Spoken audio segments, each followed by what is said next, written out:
Il est très intéressant d'établir des normes quand on fait des recherches. Je vais le montrer dans différents domaines, mais en linguistique, par exemple, les normes, ce qui est intéressant avec les normes, c'est qu'on voit les exceptions et on voit les corruptions et les altérations. Dans le cas du français, j'en ai parlé tout à l'heure, je disais que le ES, normalement en français, se prononçait et, puisque le S est précédé du E. Alors qu'en revanche, par exemple dans falaise, on prononce le S de falaise parce qu'il y a un E après falaise.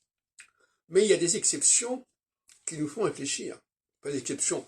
Il y a une autre façon de voir qui nous fait réfléchir. Par exemple, si je dis les fourchettes, alors les fourchettes, le ES de les se prononce les, mais on dit les fourchettes et pas les fourchettés. Alors comment ça se fait? On dit les places, P-L-A-C-E-S, on ne dit pas les placer, etc. Donc qu'est-ce qui s'est passé? De même qu'on dit par exemple faites, F-A-I-T-E-S, dites, D-I-T-E-S, et on ne dit pas fêter et diter. Donc là, on se trouve en face d'une difficulté. Pourquoi, dans certains cas, pour le ES, on prononce et fenêtre, par exemple, il y a un S, il y avait un S au départ, ça a été remplacé par un accent. Forêt, c'est pareil.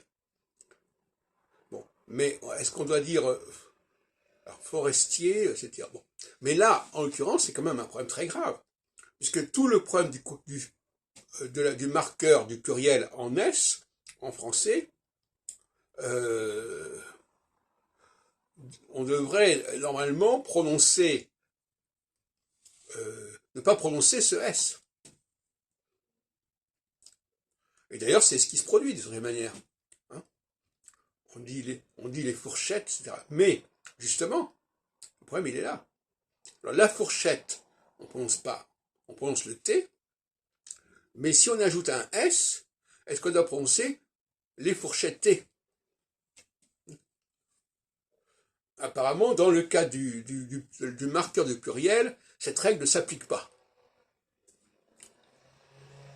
Alors, il faudrait essayer de comprendre pourquoi on dit les fourchettes, les LES, et fourchette, on dit fourchette et pas fourchetté.